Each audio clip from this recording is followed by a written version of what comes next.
And I'd like to add my thanks to you all for coming. And the reason for holding this press conference is really to make you aware of two discoveries.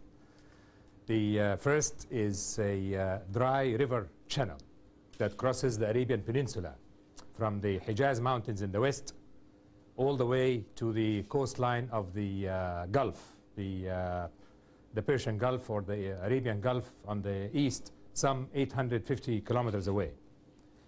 The second is the fact that nearly 2/3 of the surface deposits of Kuwait are really part of a delta of that ancient river. The river is covered by sand in the middle of its course, in the middle of the Arabian Peninsula, and that's why I believe it was not recognized in the past. But satellite images taken from a great distance show the river very clearly, show the area where the river course would have been covered by sand, and show the distribution of the delta deposits in Kuwait. The dust storm activities and the creation of new fields of sand dunes. The significance of the discovery is also in two parts. And that is, first, the fact that when we talk about a river channel, we talk about something that used to host a great deal of water in the past. Much of that water would still be stored beneath the ground, because I believe that this river channel is a fault, a crack in the ground, and that fault zone where the land has moved relative to one block relative to the other would have gained a great deal of porosity, meaning little holes within the rock, and that porosity would have allowed a great deal of water to accumulate in it, and therefore there would be a great deal of water beneath the sands. Therefore this becomes a very significant aspect as far as the potential for groundwater exploration in the Arabian Peninsula. The second most significant aspect is the potential for a great deal of archaeological sites. If there was a river, there would have been several human habitation sites all along its course, and now that we know that parts of that are covered by sand, then we believe today that there would be a great deal of potential human habitation sites all along the course, and particularly in areas that are covered by sand, which would open the way for archaeological investigations along the course of the river. So these are, I think, are two significant things about this particular discovery. And when we go even farther away, you can see this is the photograph that you all have in the press release. Here is the Kuwait Bay.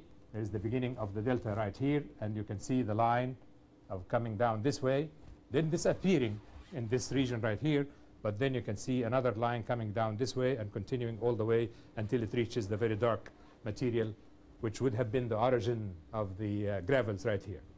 The reason for the fact that these relationships were not really recognized in the past is the fact that the river channel disappears in this part right here. Next.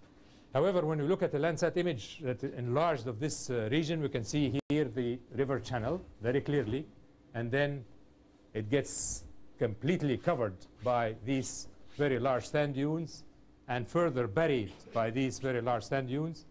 But I also noticed that the sand dunes, which are called Al-Uruq, or the veins, the long lines that come from the Food Desert in the northwest here, these are linear dunes, very distinctive and very large, that begin to change their pattern right at a line right here.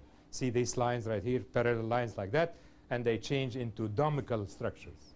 The beginning of that change is exactly what I believe is the buried river of the buried channel of the river, because as the sand moves on a flat terrain, there is no reason for it to change forms. But as soon as the sand comes in, these dunes begin to go into a depression, then there will be a need of changing of the pattern because of the change in the wind regime. So it is the case satellite images that were taken during the last 3 years, and a bit at a time, really figuring out, could this channel have brought these gravels? And where would it come from? Well, but there is nothing in the middle to do it. What is in the middle, and so on, until the whole picture came into one. Eastern Kuwait, looking at different types of features. I wasn't in the area looking at the gravel lines in this particular thing, but I was looking at what types of changes have occurred since the war, what types of materials are being activated, are now being eroded, what types of damages. Classification to identify classes in pre-war and then post-war, and then to study the differences between the classes. What classes have shown up that have not shown up before, and what classes that have vanished, and where did they go and why. And then we go to the field and try to confirm our results from the 7 lines with results that